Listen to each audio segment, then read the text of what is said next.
जय हिंद छात्रों। आज आपको हम एग्रोनॉमी का एक नया चैप्टर आपको बताएंगे। पिछली क्लास में आपको हम सीड के बारे में बताए थे, जिस पे विस्तार पूर्वक चर्चा हुआ था।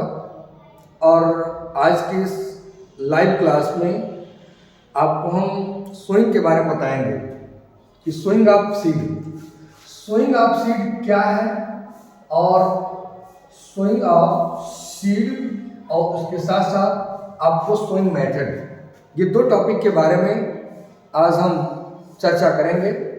तो आप लोग जानते हैं कि जैसे बीज की अगर आनुवंशिक दशा सही है, भौतिक रूप से अगर सही है, तो मेन चीज में आता है बुआई। आप किस तरीके से बुआई करते हैं। जैसे एग्जाम्पल, आप ब्रॉडकास्टिंग से बुआई कर देते हैं तो उसमें कुछ बीज ऊपर ही रह जाते हैं जो नमी के संपर्क में नहीं आ पाते हैं, इसलिए वो जर्मिनेट नहीं होते हैं, या वो सीड ऊपर रह जाते हैं जिसकी वजह से कीड़े मकोड़े पक्षियाँ उस बीज को चुन लेते हैं, जिससे बीज की संख्या कम हो जाती है। और इस प्रकार से जो आपका जर्मेशन परसेंटेज है, जो जर्मेशन है, वो कम हो जाता है, जिससे किसानों को काफ़ी घाटा होता है। तो बुआई और बुआई की विधियाँ, इस पर बहुत ज़्यादा अहम होता है बीज की क्वालिटी के बाद कि आप किस ढंग से बुआई कर रहे हैं, किस समय बुआई कर रहे हैं, इसके लिए कौन कौन सा फेरेबल कंडीशन होना चाहिए, और किस तरीके कितना नमी होना चाहिए, बीज में कितना नमी हो, हमारी मृदा में कितनी नमी हो, एरेशन कितना हो। इस तरीके से हम सब कुछ यहाँ पर जानेंगे। सीड को जर्मिनेट करने के लिए किन किन आवश्यक कंपोनेंट्स की आवश्यकता होती है। इसके लिए टेम्परेचर, मॉइस्चर, और मॉइस्चर के साथ ऑक्सीजन और वाटर, इतनी चीज़ की आवश्यकता होती है किसी भी सीड को जर्मिनेट होने के लिए। इसीलिए हम सीड को समय पर, जब उसकी डॉर्मेंसी पीरियड जब उसका समाप्त होता है, तो सीड को चेक करने के बाद मिट्टी में बोते हैं कि मिट्टी में नमी है, और नमी के साथ उसमें ऑक्सीजन भी है, और उसमें आवश्यकता पड़ने पर वाटर भी डालते हैं। तो बीज को जर्मिनेट होने के लिए फेरेबल कंडीशन, वहाँ पर उपयुक्त कंडीशन में बीज को लाते हैं, जिससे अच्छे से अच्छा जर्मिनेशन हो सके, अंकुरण अच्छे से अच्छा हो सके। हम बात करते हैं कि टाइम ऑफ सोइंग का। टाइम ऑफ सोइंग क्या होगा बेटा? टाइम ऑफ सोइंग, बुआई का समय। बुआई के समय के लिए, जैसे हर बीज के बुआई के समय का किस पर निर्धारण करते हैं? उसके टेम्परेचर पर। आप देखते हैं कि जैसे इस समय रबी सीजन चल रहा है, तो रबी सीजन की बुआई के लिए सबसे उपयुक्त जो टेम्परेचर है वो होना चाहिए 20 से 22 डिग्री सेल्सियस। कितना होना चाहिए बेटा? 20 से 22 डिग्री सेल्सियस। अगर इतना टेम्परेचर है तो सीड के जर्मिनेशन के लिए एक फेरेबल कंडीशन होगा, उसके लिए उचित तापमान होगा, तो उस तापमान में अच्छे से सीड जर्मिनेट कर सकता है। वही अगर आप खरीफ सीजन में अगर हमको बोना है, तो उसके लिए टेम्परेचर और चेंज होगा। अगर वही चीज़ जायद है तो उस समय टेम्परेचर का भी बहुत ज़्यादा हमको ध्यान रखना है कि किस टेम्परेचर पर कौन सा सीड अच्छे तरीके से जर्मिनेट करेगा। वैसे सामान्य रूप से जो सीड है वो 20 डिग्री सेल्सियस से लेकर के 35 डिग्री सेल्सियस के बीच में सीड के जर्मिनेशन क्वालिटी सबसे अच्छी होती है। अगर इतना टेम्परेचर है तो सीड जर्मिनेशन के लिए बहुत ही उत्तम टेम्परेचर उसके लिए माना जाएगा। अब जैसे रबी सीजन की बात कर रहे हैं, तो रबी सीजन के लिए भी मैंने बताया कि 20 से 22 डिग्री सेल्सियस तापक्रम ये इसके लिए बहुत अच्छा रहेगा, जिससे बीज का अंकुरण काफी अच्छे तरीके से हो सकता है। उसके बाद बेटा आता है मृदा की नमी। क्या आता है? मृदा की नमी means soil moisture. Soil moisture भी इसके लिए काफी हद तक अपना, क्योंकि अगर नमी नहीं है तो नमी किस क्या हो सकता है? जो ऊपर का सीड कोट होता है वो लूज होता है, और जब सीड कोट लूज होता है नमी से, तभी उसका एम्ब्रियो बाहर होता है, और साथ ही साथ जब एम्ब्रियो बाहर होता है तो उसका जो मूलांकुर और प्रांकुर वो निकलता है। तो मूलांकुर मतलब मूल मतलब जड़, वो मिट्टी में जाता है, और फिर वहीं से क्या होता है? वाटर एब्जॉर्ब करता है, जिससे फिर वो वृद्धि करता है। तो कुल मिलाकर के आपको यही जानना है कि जब नमी मिलता है, जैसे आप चने को शाम को भिगो देते हैं और सुबह तक आप देखते हैं आसानी से छिलका निकालते हैं, निकल जाता है। मतलब जो उसका सीड कोट है, जो ऊपर का कवर है, वो ढीला हो जाता है।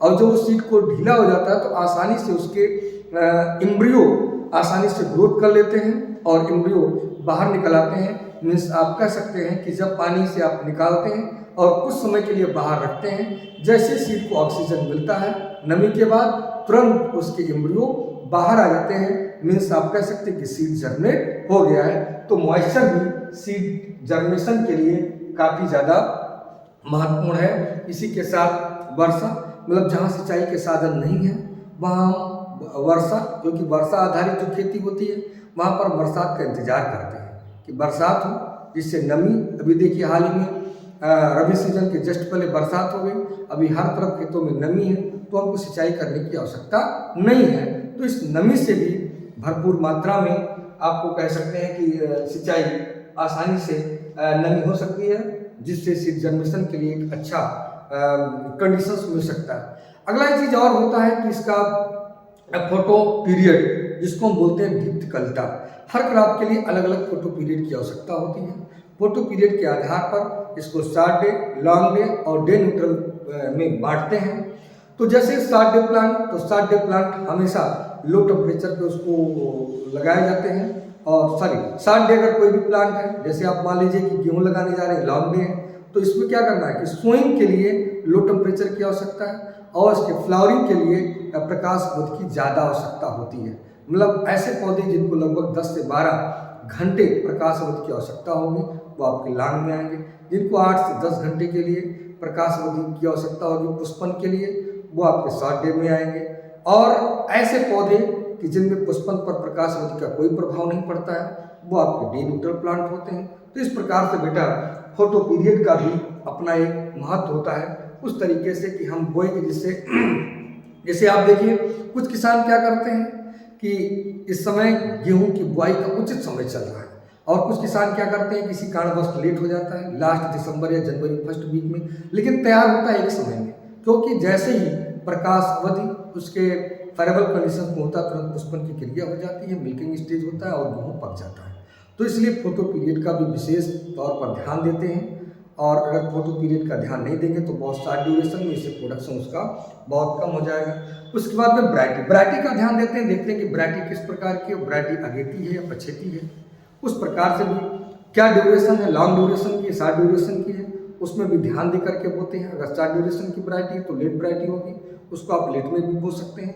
अब ऐसा नहीं कि किसी कारणवश आपको लेट भी बोना है और पता चला कि आपकी वैरायटी वो लॉन्ग डे की है तो काफ़ी दिन में तैयार होगी, तो अगर लेट बोना है तो उसके लिए हमको शॉर्ट ड्यूरेशन की वैरायटी बोना चाहिए, जिससे वो कम समय में भी अपना पूरा लाइफ साइकिल कंप्लीट कर ले। अगर पौधे को पूरा लाइफ साइकिल कंप्लीट करने के लिए फेरेबल कंडीशन नहीं मिलेगा तो पौधा आसानी से अपना ग्रोथ नहीं कर सकता है, इसलिए फेरेबल कंडीशंस की वहाँ पर काफ़ी हद तक आवश्यकता होती है। तो बेटा यहाँ पर ये चीज़ भी आपको जानने की। उसके बाद में अनफैक्टर्स, मतलब कि बोने का कौन से इम्प्लीमेंट्स किस तरीके से करते हैं, ये सारे फैक्टर्स भी इसमें आ जाते हैं। अगला पॉइंट इसमें आता है कि डेप्थ ऑफ सोइंग। तो डेप्थ ऑफ सोइंग मीन्स कितने गहराई में बीज को बोते हैं। तो बुआई के लिए बेटा 3 फैक्टर सबसे ज़्यादा महत्वपूर्ण लगता है कि बीज को कितनी मात्रा में बोना है, बीज को कितनी गहराई में बोना है, और अगला पॉइंट आता है कि बीज को कितने दूरी पर बोना है। यही सोइंग का 3 मेन फंडा है। अगर ये 3 मेन फंडा क्लियर है तो इसका मतलब आप बुआई बहुत ही अच्छे तरीके से कर सकते हैं, उसका भी एक आपको अच्छा लाभ मिल सकता है। तो ये भी एक सोइंग का, तो उसके लिए आपको मैंने बताया कि क्या कौन कौन से बुआई के लिए फेरेबल कंडीशन चाहिए। अगर वो कंडीशंस है तो उसमें बुआई काफ़ी हद तक हो सकता है। अगला पॉइंट इसमें यह आता है कि सिलेक्शन ऑफ सोइंग मेथड, कहाँ पर कौन सी विधि को अपनाना चाहिए, ये भी मेन पॉइंट होता है, क्योंकि अलग अलग फसलों के लिए बुआई की अलग अलग विधियाँ अपनानी अच्छी मानी जाती हैं, क्योंकि हम आसानी से सिंचाई कर लें, हम आसानी से निकाई गुड़ाई कर लें, आसानी से हम जो भी प्लांट प्रोटेक्शन की क्रिया हैं वो भी कर लें। इन सभी क्रियाओं को ध्यान में रख करके हम बुआई की अलग अलग विधियों को अपनाते हैं। तो इस तरीके से क्या क्या उसके लिए सिलेक्शन करने का मेथड क्या होगा, किन किन बिंदुओं पर हम बुआई की विधियों का चुनाव करेंगे, ये चीज़ भी आपको यहाँ पर आज जानना है। जैसे इसमें सबसे पहला है कि फसल की किस्म, किस प्रकार की किस्म है, ये भी बहुत ज़्यादा उसमें डिपेंड करता है, किस पर भी निर्धारित करना है। जैसे आप देखते हैं कि पैडी ज़्यादातर लोग ट्रांसप्लांटिंग करते हैं, कोई रो और कॉलम ज़्यादा नहीं बनाते हैं, उसके कार्डिंग भी कर देते हैं, तो वो आपका होता है। या फिर जैसे फसल बोने का उद्देश्य, आपका उद्देश्य क्या है, जैसे आप फाडर क्रॉप लगा रहे हैं, तो आप फाडर क्रॉप लगा रहे हैं तो वहाँ पर आपको लाइन से लाइन सोइंग की कोई बहुत ज़्यादा आवश्यकता नहीं है, ब्रॉडकास्टिंग आप बो दिए, वो आपका अच्छा हो गया।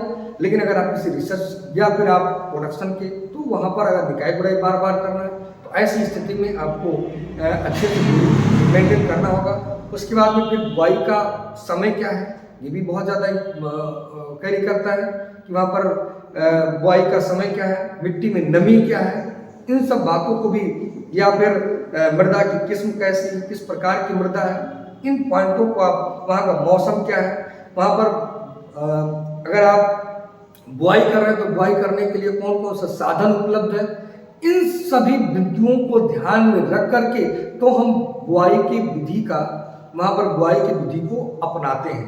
पता चला हम आपसे कहेंगे शेड्यूल बहुत अच्छा, आपके क्षेत्र में उपलब्धि न हो, तो कहने का अर्थ आप ये देखेंगे कि हमारे क्षेत्र में उपलब्धता किसकी है और किस प्रकार की मिट्टी है, किस प्रकार का वहाँ पर कंडीशन है, किस प्रकार की फसल, हर पॉइंट को ध्यान में रख करके तो हम बुआई की विधियों को अपनाते हैं। अब बेटा हम यहाँ पर ये आते हैं कि बुआई की कौन कौन सी विधियाँ हैं, means classification of sowing method, means बुआई की कौन कौन सी विधियाँ हैं, इस चीज़ पर हम आते हैं।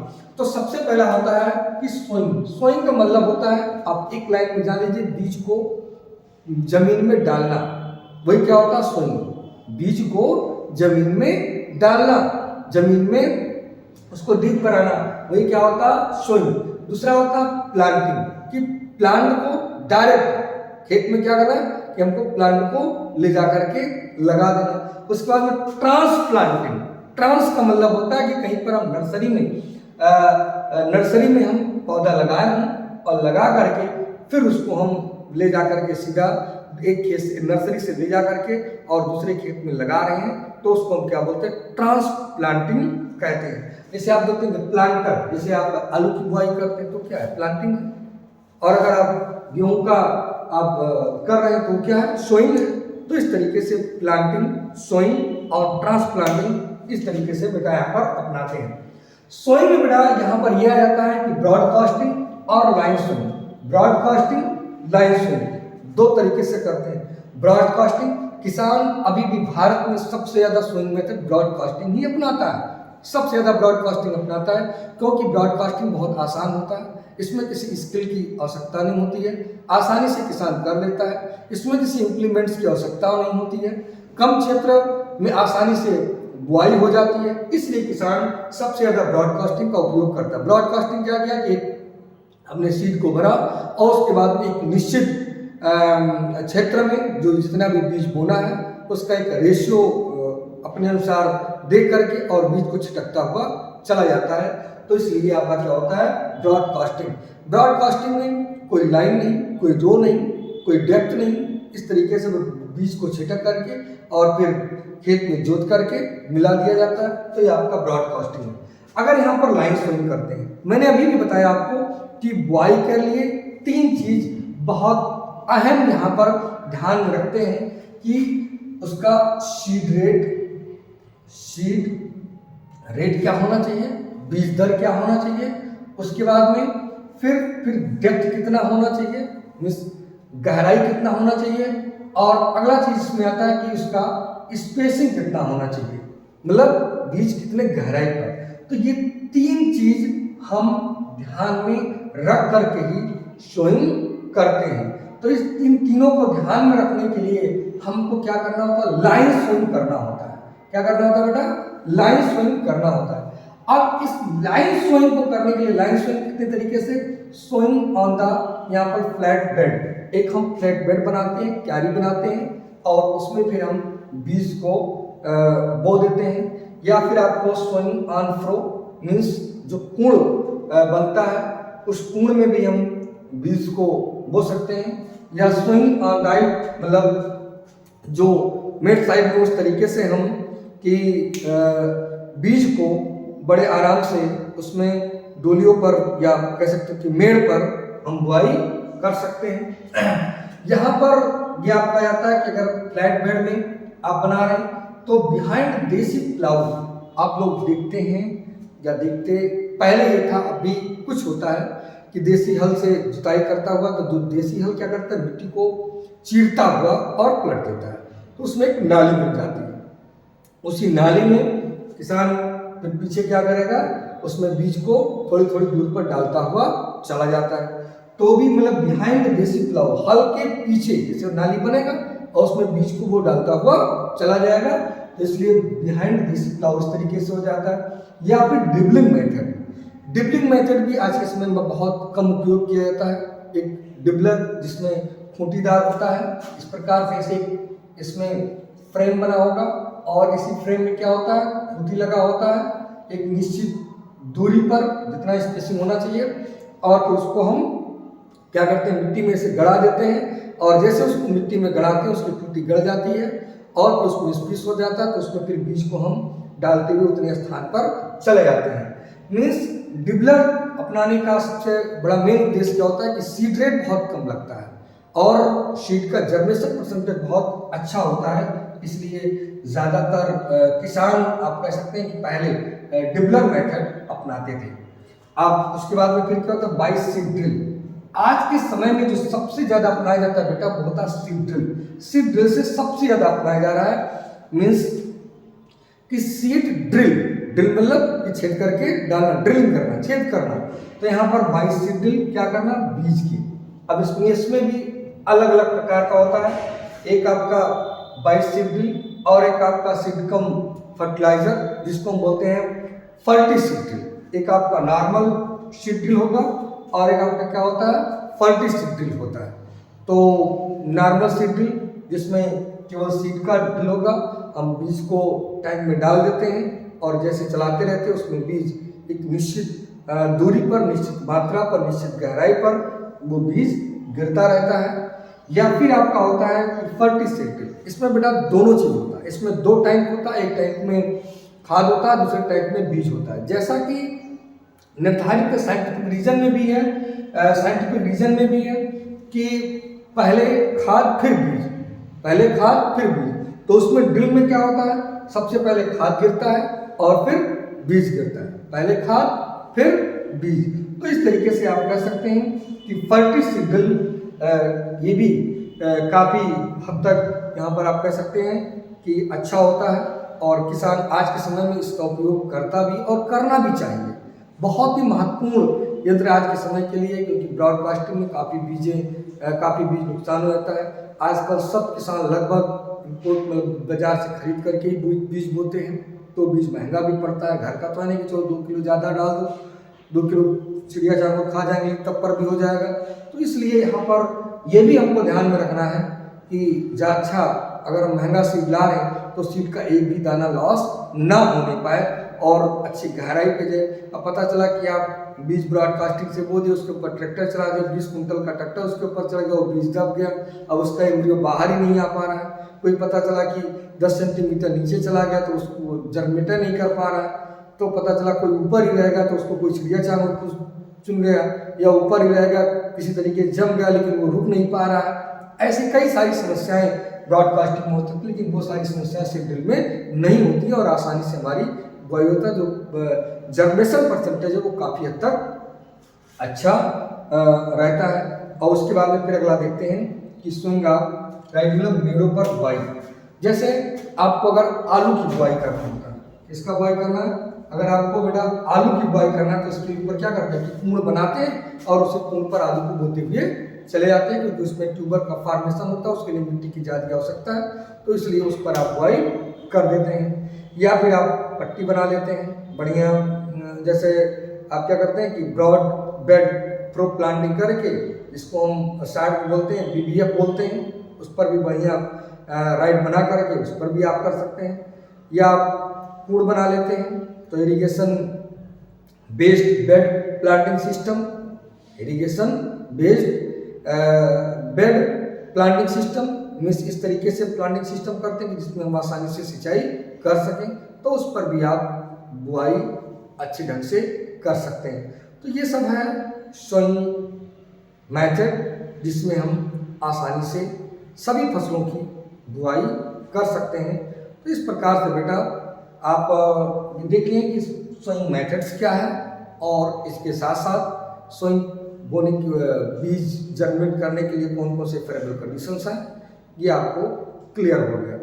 और इसमें अधिकतम जानकारी के लिए जो भी आपको समझ में ना आया आप कमेंट के माध्यम से पूछ सकते हैं, उसको हम पुनः और जो भी चैप्टर या जो भी टॉपिक आपको ना समझ में आ रहा हो, जो आपको ज़्यादा आवश्यकता लगता हो, वो आप कमेंट करके बताइए, जिसमें हम लगातार उस पर वीडियो बनाते रहेंगे। तो इसलिए आप सबका आज की इस लाइव क्लास में स्वागत है। बहुत बहुत धन्यवाद आज के इस क्लास में जुड़ने के लिए। आप लोग क्लास किए तो आप लोग ये भी काम करिए कि दूसरे से शेयर भी करिए, क्योंकि शिक्षा बांटने से बढ़ती है। आप शिक्षा को बांटिए और बच्चों तक इसको शेयर करिए, ज़्यादा से ज़्यादा लोगों तक ये वीडियो पहुँचे, सारे बच्चे देखें और समझें और पढ़ें इसको, जिससे शिक्षा जितना बांटेंगे उतना ही आएगा।